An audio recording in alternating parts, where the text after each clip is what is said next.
শ্যামদা। আমরা আবার ফিরে এলাম বিরতির পরে। আমরা শুনবো কমরেড রাগিব হাসান মুন্নার কাছ থেকে আহ, স্বৈরাচার বিরোধী এরশাদ বিরোধী আন্দোলনের তুখোড় সৈনিক এক সময়কার। তিনি আমাদের সাথে স্টুডিওতে, প্রগতি টিভির স্টুডিওতে রয়েছেন। আহ, আমাদের সাথে আছেন ডক্টর কাজী মইনুল। আপনারা যারা প্রশ্ন করতে চান, একটু লাইভে আসুন। লাইভে মানে হচ্ছে যে আপনারা আপনাদেরকে ভিডিওতে, ভিডিওটা অন করে আমাদের সঙ্গে কথা বলুন।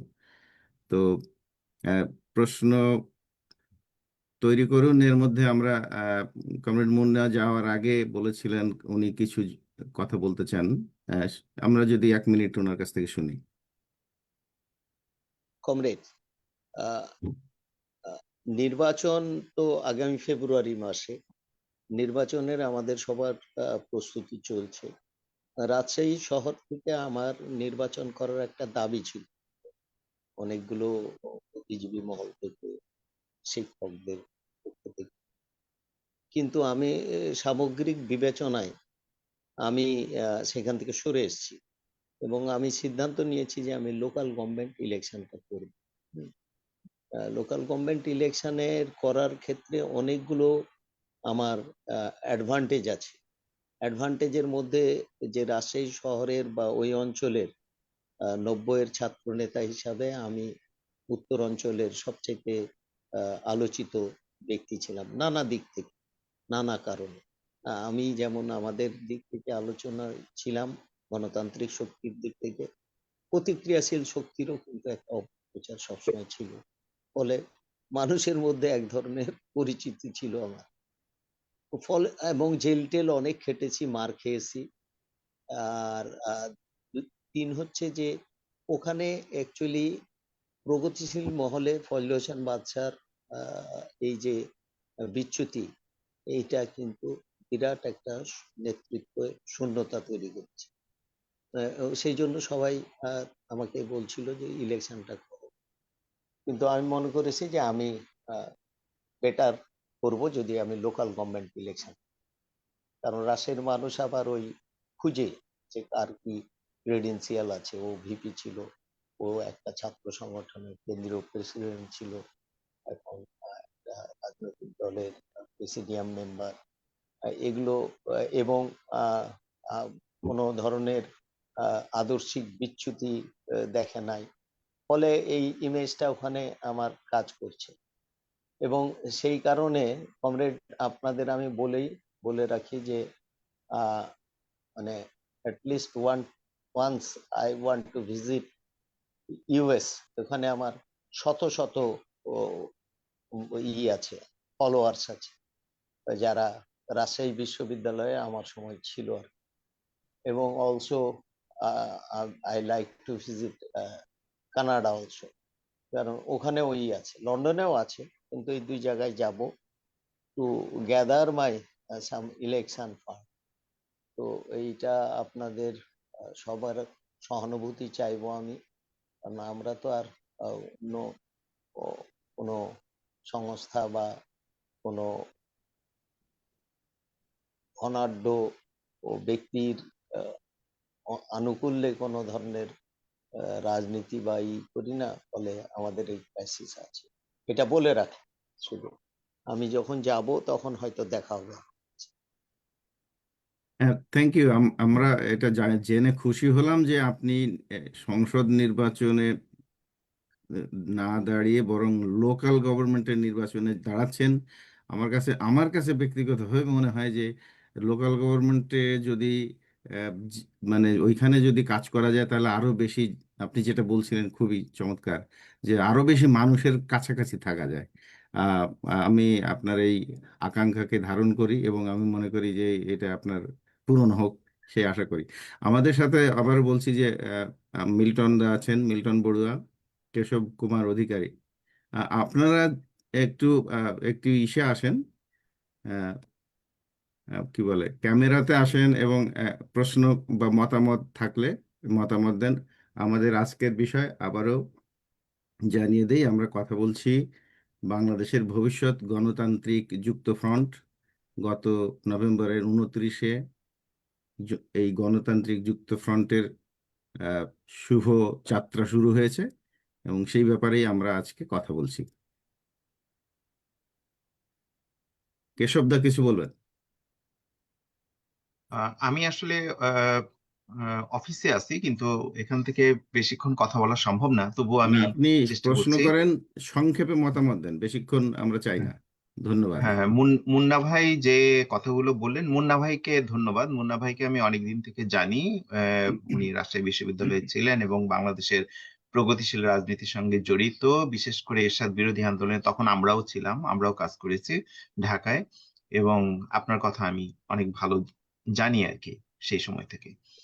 আহ, আমি যে প্রশ্নটা করতে চাই সেটা হচ্ছে যে আজকে আওয়ামী লীগের পতনের পরে আহ, উম, আমি বলতে চাচ্ছি যে শেখ হাসিনার যে স্বৈরাচারী মনোবৃত্তি নিয়ে উনি রাজনীতি করছিলেন, সেখান থেকে ওনার পতনের পরে আজকে মনে হচ্ছে যে আমাদের একটা বোধোদয় হয়েছে এবং আমরা একটা জায়গায় বাংলাদেশকে নিতে চাই, যেটা আমরা একসময় আওয়ামী লীগের কাছে আশা করছিলাম। মুন্না ভাই এই কথাটা বলেছেন, কিন্তু সেটা অর্জিত হয় নাই।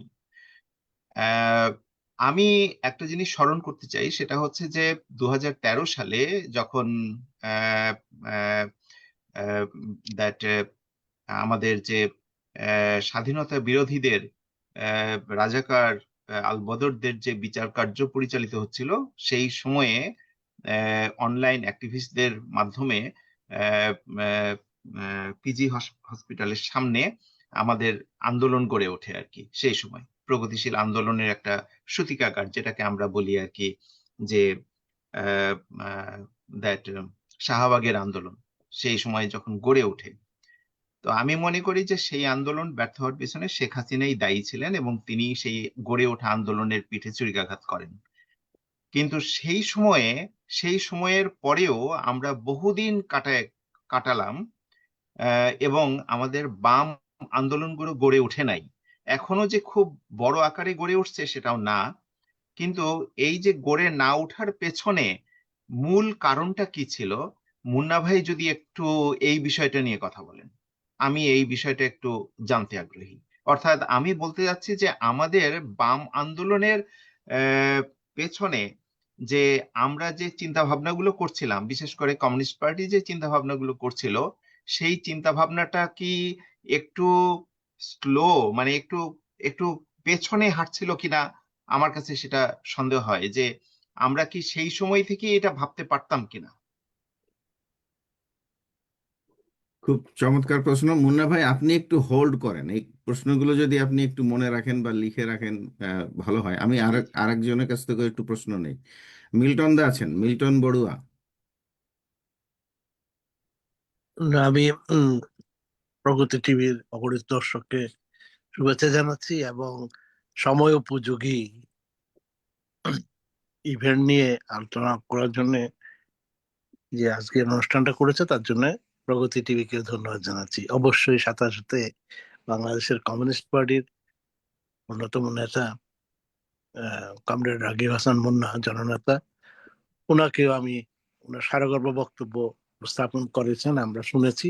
ওনাকে ধন্যবাদ জানাচ্ছি এবং ওনার মাধ্যমে বাংলাদেশের কমিউনিস্ট পার্টির সকল কমরেডকে আমি শুভেচ্ছা জানাচ্ছি। আসলে যুক্ত ফ্রন্ট, যুক্ত ফ্রন্টের কি হবে? যুক্তফ্রন্টের সবাইকে তো অবশ্যই যুক্তফ্রন্টের সবাই আমার কাছ থেকে শুভেচ্ছা পাবেন, কারণ সবাই সমমনা হয়েছে বা ছিল এবং এক জায়গায় হচ্ছে, এটা খুবই আশার বাণী এবং এই আশাটা আমরা ভবিষ্যতে দেখব। তো মুন্না ভাইয়ের আলোচনা শুনেছি, আলোচনার পরে আসলে আমার এখন কোনো সময়টা নষ্ট করার মতো কোনো প্রশ্ন আমার নাই। তো আমি আরো শুনি। আপনার সবাইকে শুভেচ্ছা, ধন্যবাদ। ডক্টর কাজী মইনুল, মইনুল আছেন আমাদের সাথে? মইনুল আছো? হ্যাঁ, আছি। এখন তো প্রশ্ন করার কিছু নেই, এখন হলো যে আমাদের দায়িত্ব কাঁধে নেওয়ার সময়। মতামত, যে প্রশ্ন? যে কোনো ভাবেই হোক, হলো যে আমি মনে করি বাম রাজনীতি বিকাশের একটা সুযোগ আসছে। যত বেশি চাপ তত বেশি সুযোগ। সেই সুযোগটা আমরা কে কিভাবে কাজে লাগাতে পারবো সেটা হলো ব্যাপার। আর এই যুক্তফ্রন্টটা তো অবশ্যই আশাবাদী ব্যাপার, কারণ আমরা দুজন বাম পাশাপাশি থাকতে পারে না। তাদের তাদের তাদের তাত্ত্বিক ব্যাপার স্যাপার এত স্ট্রং হয়ে ওঠে যে দুজন পাশাপাশি বসতে পারে না।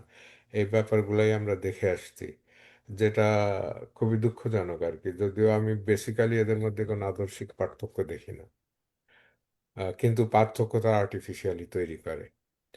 তো এখন তারা যে একত্রিত হওয়ার একটা আকাঙ্ক্ষা তাদের মধ্যে তৈরি হয়েছে, বাসনা তৈরি হয়েছে, সেটা আমাকে উদ্দীপ্ত করে আর কি। ক্যামেরাটা অন করো না। ক্যামেরা আমি অন করতে যাচ্ছি না আর কি, ধন্যবাদ। আচ্ছা। সরি।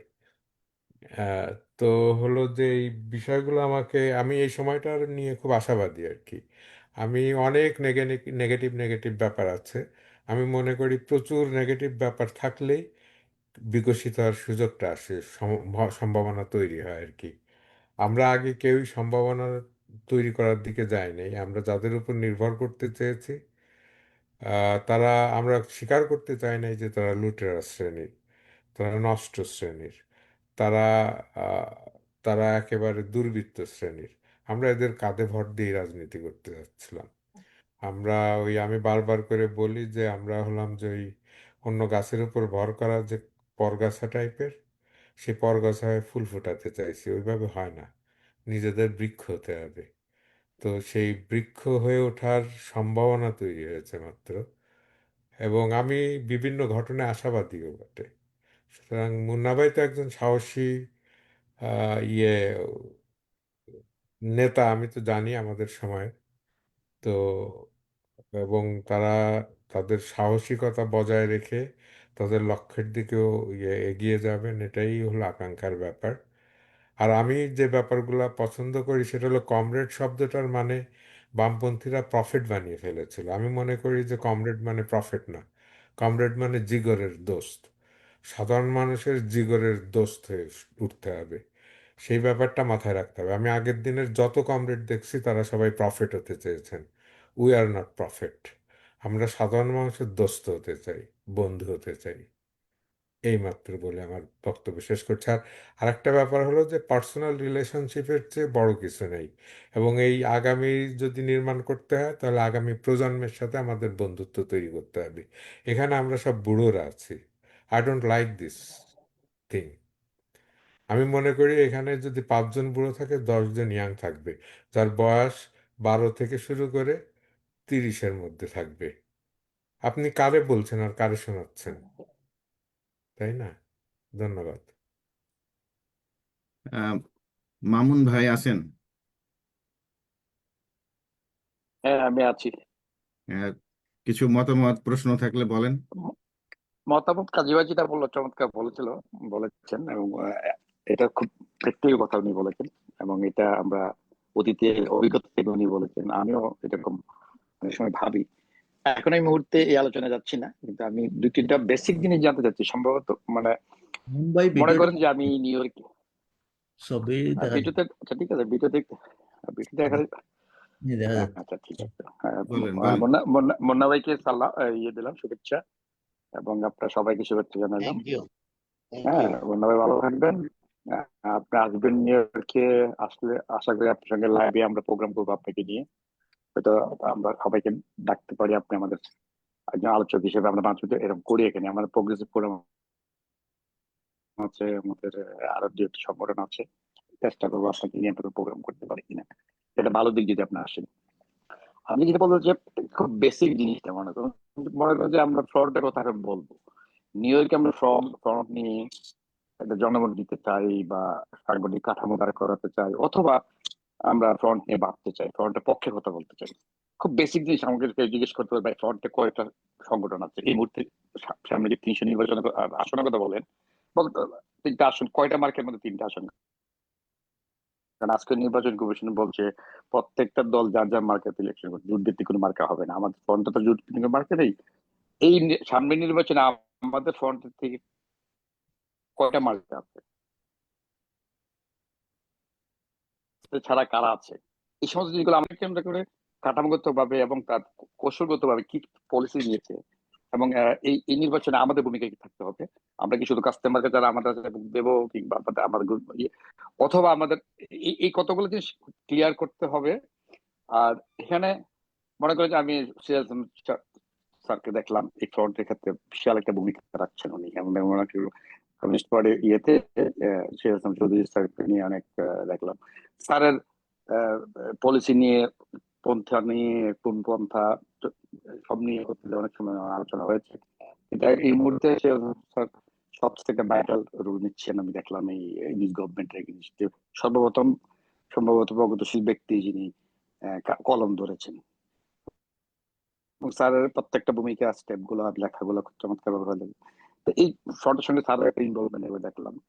সব মিলে আমাদের একটা ক্লিয়ার করেন যে ফ্রন্টটার ভবিষ্যৎটা কি, ফ্রন্ট থেকে আদৌ কি কতটুকু বন্ডিং এর মধ্যে আছি আমরা, আপনি ফ্রন্টের মধ্যে নেতৃত্বে কে আসতেছে বা নেতৃত্ব পদ্ধতিটা কিভাবে হচ্ছে, এটা কি মানে আমাদের, কারণ আমরা অনেকেই দেখেছি নেতৃত্বের ক্ষেত্রে আমাদের মধ্যে, যে একটু কাজী ভাই বললাম, আমাদের কিন্তু সবচেয়ে মূল সমস্যা নেতৃত্বের ক্ষেত্রে কিন্তু আমাদের মধ্যে ফ্রন্ট টিকে না করার সময় দেখে অতীতে হয়েছিল। তো সুতরাং এটা একটু ক্লিয়ার করবেন যে ফ্রন্টের মিটিং কিন্তু আমরা থাকতে পারছি না, এখান থেকে আমরা জয়েন করছি না, বা এই পর্যন্ত যে কটা মিটিং হয়েছে, যে আলোচনাগুলো হয়েছে, ফ্রন্ট মানে মানে পলিসিটা কি নিয়েছে, আগে নির্বাচন কিংবা গভর্নমেন্ট ইলেকশন পরে কি করবে, এই অন্তর্বর্তী সরকার চলে যাওয়ার পরে বিএনপি হতে পারে, জামাত বিরোধী দলে যেতে পারে, আমরা হয়তো বিরোধীতে যাব না, কিংবা আমরা ক্ষমতা যাব না। তাহলে আমাদের এই যদি বিএনপি যাই, জামাত বিরোধী দল হয়, এই ফ্রন্ট কি ভূমিকা নেবে?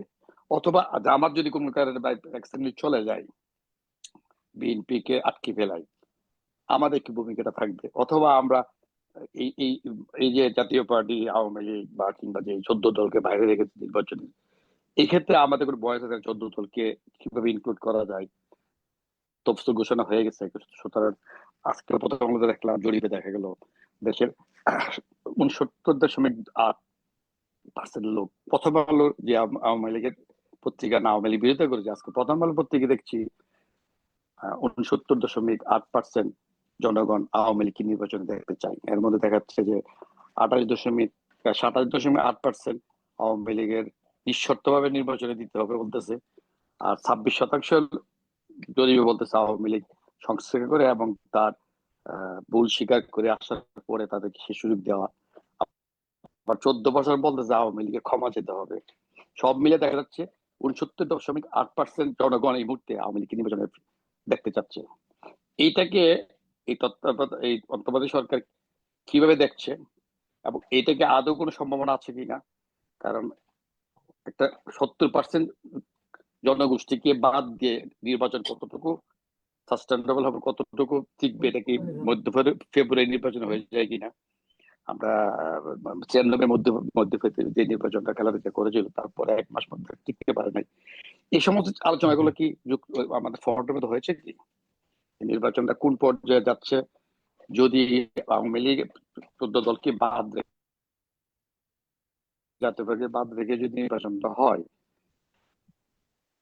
তারপরে এই নির্বাচনের পরে যে সরকার আমরা যেটা দেশে থাকি না, দেশে আমাদের একটা আলোচনা হচ্ছে না, ফোনে যতটুকু হয়, একটু ক্লিয়ার করতে পারবেন কি ধরনের গরু আলোচনা গুলো কি হ্যাঁ, মামুন ভাই, ভবিষ্যৎ আপনার চিন্তা ভাবনা কি অডিওটা করছে, একটু ইয়ে হচ্ছে, এবং নেতৃত্বটা সমস্যা কেন? হচ্ছে।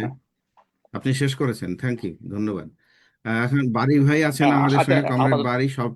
সবশেষে এখানে যদি আপনি কিছু অ্যাড করতে চান, বারী ভাই আছেন? আর কে আছেন এখনো কথা বলেননি? আইফোন 2 যুক্ত হয়েছে, আইফোন 2 কে? আমি কাশেম কাশেম ভাই আমাদের সঙ্গে। রাগিব হাসান মুন্না, মুন্না ভাই আছেন, কমরেড মুন্না আছেন। বাংলাদেশ থেকে। আচ্ছা, ঠিক আছে। আমরা যুক্ত ফ্রন্ট নিয়ে কিছু কথা বলছি প্রগতি টিভিতে। আপনি আচ্ছা, কিছু বলতে চান? কোনো প্রশ্ন করবেন? না না, আমার কোনো প্রশ্ন নাই, এখন আমি শুনি, আচ্ছা, আমি বারী শুনবো। ভাই কিছু বলবেন? বারী ভাই,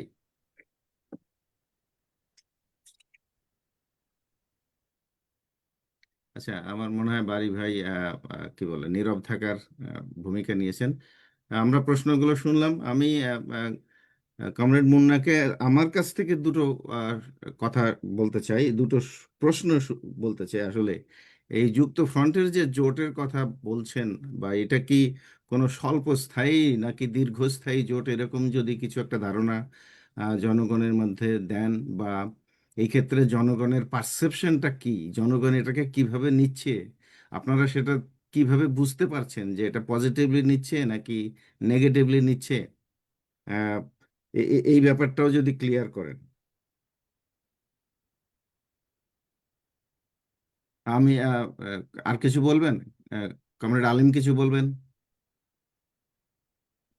না, মূলত মুন্না ভাইয়ের কাছে অনেকে প্রশ্ন আসছে। প্রথমত আমি একটা জিনিস বলতে চাই যে বর্তমান দেশের এই অবস্থার জন্য অনেকে হতাশা বা অনেকে রাজনীতিতে হা হুতাশ করেন। আমি মনে করি বিষয়টা ছিল অনিবার্য। কারণ মুক্তিযুদ্ধের মধ্য দিয়ে যে আকাঙ্ক্ষাটা ছিল, সেই আকাঙ্ক্ষা শাসক শ্রেণী পূরণ করতে পারে নাই। শুধু পারে নাই তা নয়, যেমন কথাগুলো ক্লিয়ার আসছে না কমরেড। হ্যাঁ, শোনা যাচ্ছে আমাকে? শোনা যাচ্ছে। আহা, তো মামুন ভাই, আপনার অডিওটা মনে হয় একটু সমস্যা ছিল। হুম, তো আমি মনে করি বর্তমানে বাংলাদেশের যে এই সিচুয়েশনটা অনিবার্য ছিল। অনিবার্য ছিল এই কারণে, যেমন মার্ক্সের একটা কথা আছে, রা- রাজনীতি অর্থনীতির ঘনীভূত রূপ। তো স্বাধীনতা উত্তর বাংলাদেশে তাজউদ্দিন চেয়েছিলেন একটি জনকল্যাণমুখী রাষ্ট্র এবং জনকল্যাণমুখী অর্থনীতি গড়ে তোলা। কিন্তু তার বিপরীতে আমরা দেখলাম বঙ্গবন্ধু হাঁটলেন আহ, বুর্জোয়া অর্থনীতি বা লুটেরার অর্থনীতি। যে লুটেরার অর্থনীতি, যে লুটেরার রাজনীতির জন্ম দিয়েছে, সেটা বঙ্গবন্ধুর হাত ধরেই। এবং এই লুটেরা অর্থনীতি, লুটপাটতন্ত্রকে কায়েম করার জন্য তারা কখনো মৌলবাদ পোষেছে, কখনো তারা অতি স্বৈরাচারী হয়েছে, যার পরিণতি বাংলাদেশে এটা। তো এই জায়গায় আমি সবচেয়ে বেশি আশাবাদী এবং স্বপ্ন দেখি যে যেটা যুক্তফ্রন্ট তার শুরুতে, এবং এটা একদিনের প্রক্রিয়া না, প্রথমে ছিল সিপিবি, বাসদ আন্দোলন, এরপরে বামফ্রন্ট, এবং বামফ্রন্টটায় আজকের বাস্তবতায় যুক্তফ্রন্ট গঠিত হয়েছে। এই যুক্তফ্রন্ট শুধু নির্বাচনের ফ্রন্ট শুধু না, আন্দোলন সংগ্রামের এবং আদর্শিক রাজনীতিটাকে সামনে নিয়ে আসার যে সংগ্রাম, সেই সংগ্রাম আমি মনে করি মুন্না ভাইকে আমি আমার ব্যক্তিগত জায়গা থেকে অনুরোধ করব, সেই শুধু নির্বাচনের মধ্যে দিয়ে যাতে এই যুক্তফ্রন্টটা শেষ না হয়। এবং সিপিবির সাধারণ সম্পাদক তো বলছেন এইবার নির্বাচনে অংশগ্রহণ পরে ধাক্কা দেওয়া, এরপরে ক্ষমতায় যাওয়া, তার মানে হলো যে দীর্ঘমেয়াদী প্ল্যান। তো এই দীর্ঘমেয়াদী প্ল্যানটা যাতে আপনারা মানুষের কাছে যে ভরসার জায়গা হয়ে উঠতে পারেন, সেই আশা এবং আকাঙ্ক্ষাটা আমরা করতে চাই। ধন্যবাদ মুন্না ভাইকে। মুন্না ভাইকে সময় দেওয়ার জন্য আমাদের প্রগতি টিভিকে আন্তরিকভাবে ধন্যবাদ জানাচ্ছি। হ্যাঁ, মুন্না ভাই, আপনি মিউট আছেন, আনমিউট করে এই প্রশ্নগুলোর উত্তর দেন, এবং এই সাথে কিছু যোগ করার থাকলে অবশ্যই বলবেন। না, প্রথমে বলি কমরেডস, খুবই মূল্যবান প্রশ্নগুলো এসছে। একটা জিনিস I want to be clear, যে আমাদের যে করেছি আমরা, যে আহ, গণতান্ত্রিক যুক্ত ফ্রন্ট করেছি, তার যে একটা সনদ বলি অথবা ইস্তেহার বলি যে ঘোষণা করেছি, এখানে একটা রাষ্ট্রের, গণতান্ত্রিক রাষ্ট্রের বা যে মানে আমাদের কাঙ্ক্ষিত সমাজ ব্যবস্থার জন্য যে লড়াই আমাদের করতে হয়েছে বারবার, সেই ধরনের একটা সমাজ গড়ে তোলার জন্য, সমাজ কাঠামো দাঁড় করানোর জন্য আমরা আমাদের সনদের মধ্যে আমরা 29টা মানে আহ দাবিনামা আমরা উত্থাপন করেছি, কর্মসূচি উত্থাপন করেছি। তো এই কর্মসূচি মানে এখন পর্যন্ত যুক্ত ফ্রন্টের মধ্যে অনেকগুলো গণতান্ত্রিক শক্তি এবং যারা সমাজতান্ত্রিক সমাজ ব্যবস্থা বিশ্বাস করে এরকম শক্তি, এবং মুক্তমনা এবং বুদ্ধিজীবী, এই সমস্ত মানুষগুলোকে নিয়ে আমরা যুক্ত ফ্রন্ট প্রাথমিকভাবে স্টার্ট করেছি এবং আমরা এর সাথে প্রতিনিধিত্ব ও করার জন্য আমরা শ্রমিক, কৃষক এই সমস্ত সংগঠনগুলোকেও ধীরে ধীরে যুক্ত করব এবং সামাজিক যে আমরা অ্যালাইনমেন্টটা চেঞ্জ করে দেওয়ার কথা বলছি, সেই চেঞ্জ করে দেওয়ার জন্য আমরা প্রান্তিক জনগোষ্ঠীকেও কিন্তু আমাদের এই উদ্যোগের সাথে যুক্ত করব এবং একটা বিরাট একটা সামাজিক শক্তি আমরা গড়ে তুলব এবং এই শক্তি একটা নতুন ধরনের অভ্যুত্থান অথবা বিপ্লব বাংলাদেশে করবে, যে নতুন ধরনের অভ্যুত্থান বা বিপ্লবের মধ্যে দিয়ে আমরা যে এখানে বিদ্যমান সমাজ কাঠামোটা আছে নিবর্তনমূলক ফ্যাসিবাদী ব্যবস্থার মধ্যে দিয়ে যে কাঠামোটা চলছে সেটার উৎখাত করে দেবে, সেই পর্যন্ত যুক্ত ফ্রন্ট থাকবে এবং যুক্ত ফ্রন্টের শক্তি কমবে না, বরং ক্রমান্বয়ে যুক্ত ফ্রন্টের সাথে নতুন নতুন শক্তি যুক্ত হতে থাকবে, সেই দরজাও আমরা খুলে রেখেছি। সুতরাং আমাদের সংখ্যা বা এগুলো আশঙ্কা আছে যে অতীতেও এগুলো হয়েছে এবং দেখা গেছে যে একটা সময় গিয়ে এগুলোর মধ্যেও কিন্তু বিভ্রান্তি তৈরি হয়েছে, কিন্তু আমাদের বর্তমান ঐতিহাসিক যে প্রেক্ষাপট, সেই প্রেক্ষাপটে আমরা একসময় আমাদের মুক্তিযুদ্ধের আকাঙ্ক্ষা বা কাঙ্ক্ষিত সেই সমাজ, গণতান্ত্রিক সমাজ বা একটা মানে মানবিক মর্যাদার সমাজ বা একটা মানে আইনের সমাজ আমরা গড়ার যে স্বপ্ন দেখেছিলাম, সেইখানে আমাদের নেতৃত্বের বিভ্রান্তি ছিল এবং আমরা মনে করতাম, আমরা আমরা অনেকেই, অনেক বুদ্ধিজীবী আমরা মনে করতাম যে এই কল্যাণমুখী এই রাষ্ট্রটা দাঁড় করাবার জন্য আওয়ামী লীগ বা এই জাতীয় শক্তিগুলো কিন্তু তারা একটা যাদের সাথে মানে দেশপ্রেমিক বুর্জুয়াদের অংশগ্রহণ আছে, এইরকম একটা দেশপ্রেমিক বুর্জুয়া শক্তির উত্থানের মধ্যে দিয়ে এটা সমাধি হবে, সম্পন্ন করা যাবে, কিন্তু সেটা ছিল একটা ভ্রান্ত ধারণা।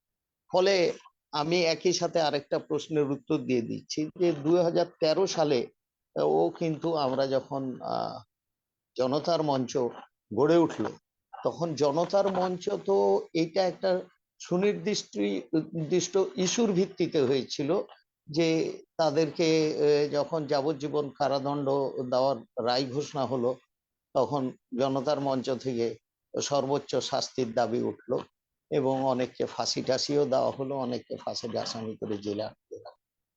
ফলে এই ইস্যুটাই ছিল ওই মঞ্চের প্রধান ইস্যু। এর সাথে কিন্তু গণতান্ত্রিক ব্যবস্থা বা সরকার ব্যবস্থা বা রাষ্ট্র ব্যবস্থার কোনো দাবি বা ছিল না। এই ইস্যুগুলোর সাথে কিন্তু যারা আমরা প্রগতিশীল ছিলাম তারা কিন্তু যুক্ত হয়েছিলাম, কিন্তু এই ইস্যুগুলোর মানে এই সমাপ্তির মধ্যে দিয়েই ওটারও ওই মঞ্চেরও ঐতিহাসিক প্রয়োজনীয়তাটা কিন্তু ফুরিয়ে গেছিল, ফলে এটার সামনের দিকে এগোয়নি, বরং সেইটা কন্টিনিউ করলে একটা সাম্প্রদায়িক দাঙ্গার দিকেই কিন্তু পরিস্থিতিটা যাচ্ছিল, যেটা একটা মানে আরো বিপর্যয়ের দিকে পরিস্থিতি যেত এবং এটা মানে সাম্প্রদায়িক শক্তিকে আরো সুসংগঠিত হওয়ার কিন্তু একটা সুযোগ তৈরি করে দেওয়া।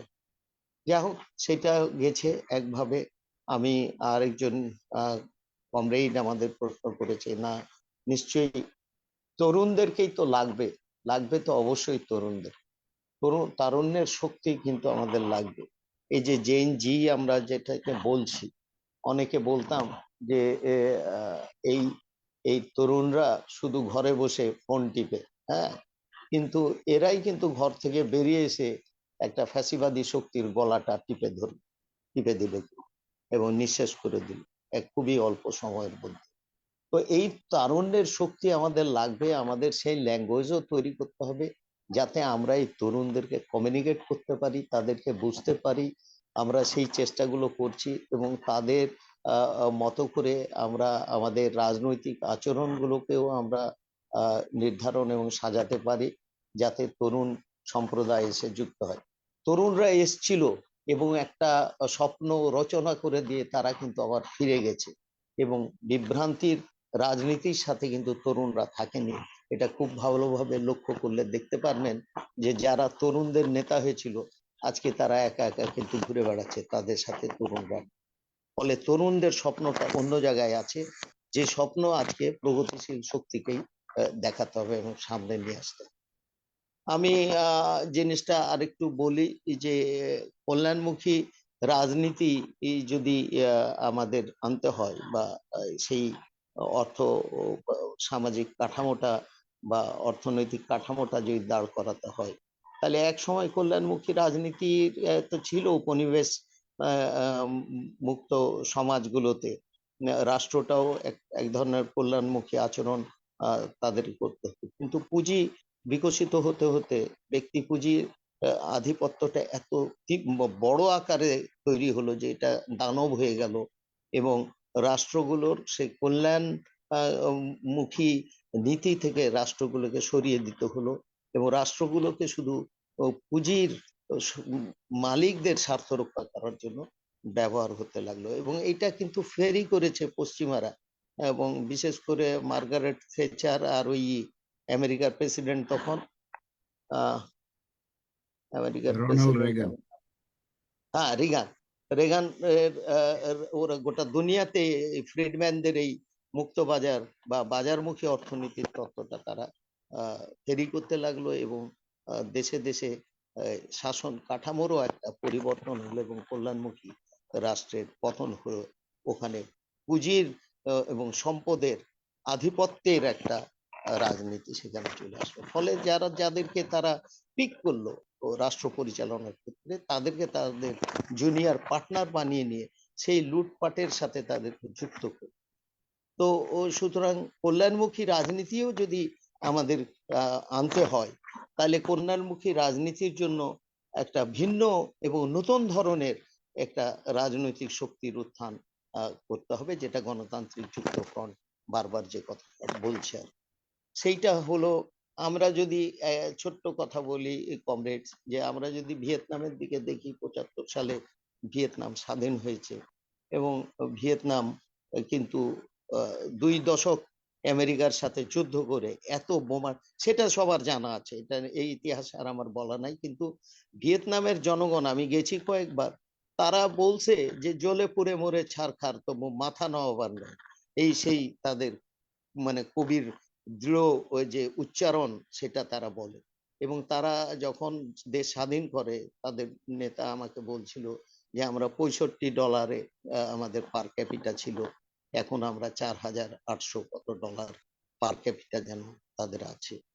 এবং সেইটা হলো যে তাদের 2023 সালে আমি একটা ডাটা দেখলাম, সম্ভবত প্রথম আলোয় ছাপিয়েছে, মাত্র 2% তাদের আর কি দারিদ্র জনগোষ্ঠীর অংশ, 9 কোটি মানুষের। তো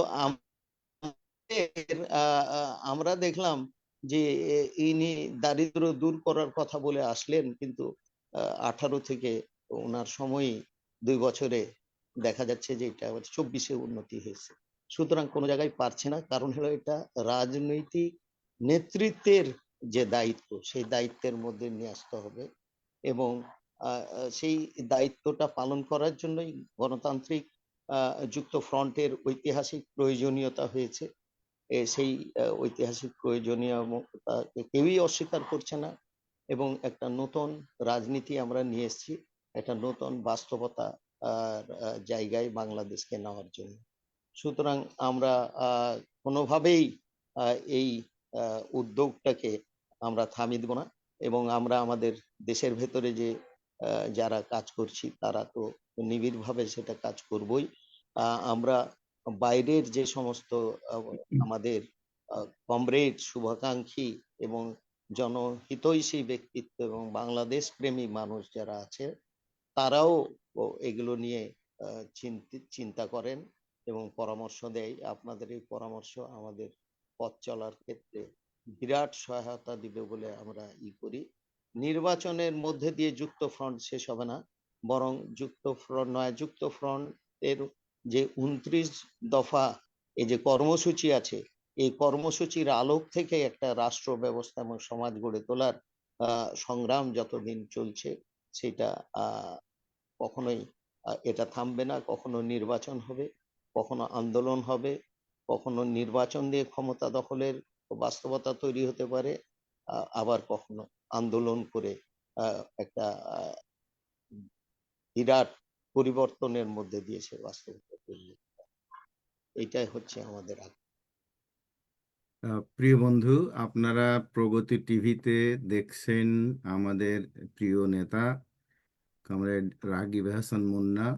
উনি দীর্ঘক্ষণ কথা বললেন সম্প্রতি গঠিত যুক্তফ্রন্ট, গণতান্ত্রিক যুক্তফ্রন্ট নিয়ে এবং এর আশা আকাঙ্ক্ষা, ভবিষ্যৎ, জোটগত অবস্থান, নির্বাচনের এর ভূমিকা ইত্যাদি নিয়ে উনি বিস্তারিত বললেন। আমাদের অনুষ্ঠান একেবারে শেষের দিকে। এই মুহূর্তে আমি দেখতে পাচ্ছি পর্দায় আমাদের বাড়ি ভাই আছেন, আমাদের প্রবীণ নেতা এবং আমাদের শ্রদ্ধেয় বড় ভাই বাড়ি ভাই আছেন। বাড়ি ভাই, আপনি কি কিছু বলতে চান? আপনি মিউট মিউট মিউট আছেন, আনমিউট করতে হবে।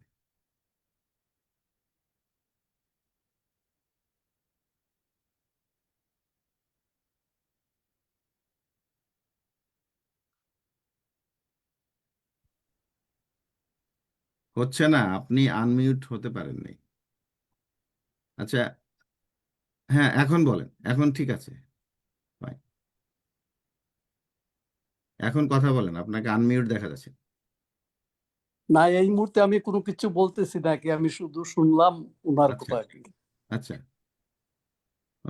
অনেক ধন্যবাদ আপনাকে যুক্ত হওয়ার জন্য। তো আমরা মোটামুটি আমার দ্বিতীয় পর্বে যে আহ, আলোচনা প্রশ্নগুলো ছিল সেগুলোর উত্তর পেলাম, দীর্ঘ আলোচনা শুনলাম। আম, আপনারা কেউ কিছু যদি যুক্ত করতে চান, একেবারে সংক্ষিপ্ত সময়ের সাথে মধ্যে যুক্ত করতে পারেন। তার আগে আমরা এই অনুষ্ঠান শেষ করার আগে আরেক প্রশ্ন আমরা আমাদের মাননীয় অতিথি কমরেড রাগিব হাসান মুন্নাকে ধন্যবাদ জানাতে চাই তার সময়ের জন্যে। তিনি একেবারে সাত সকালে বাংলাদেশ সময়ে আমাদের সঙ্গে যুক্ত হয়েছেন। এজন্যে আমাদের আহ, কৃতার্থতা এবং কৃতজ্ঞতা জানাচ্ছি। আর কেউ কিছু বলবেন? আমি আপনাদের পরামর্শ চাচ্ছিলাম কমরেড, যে আপনারা আমাদেরকে পরামর্শ দেন। আপনাদের সুচিন্তিত পরামর্শ হয়তো আমাদের সামনের দিনে পথ চলাকে আরো ঠিক আছে, বেশি প্রশস্ত করে দিবে। পরামর্শটা খুবই গুরুত্বপূর্ণ। আমরা সব আচ্ছা, জায়গায় আমরা পরামর্শ একটা কাজ করি। আহ, আহ, আমরা কি অনুষ্ঠান শেষ করে দেবো কমরেড আলিম? তারপরে আমরা অনানুষ্ঠানিকভাবে কিছু কথা বলতে পারি। জি, আমরা লাইফটা শেষ করে দিই। হ্যাঁ, ইয়ে, তো শ্যামদা, আহ, আহ, আচ্ছা, হ্যাঁ, কেশব আপনাদের দা, সিদ্ধান্ত এক থাকুক। মিনিট, এক মিনিট অপেক্ষা করেন, আমরা লাইভটা শেষ করে দেই, যেহেতু এটা তো ইসে যাচ্ছে। এরপরে আমরা কথা বলি, সেই কথাগুলো ইম্পর্টেন্ট।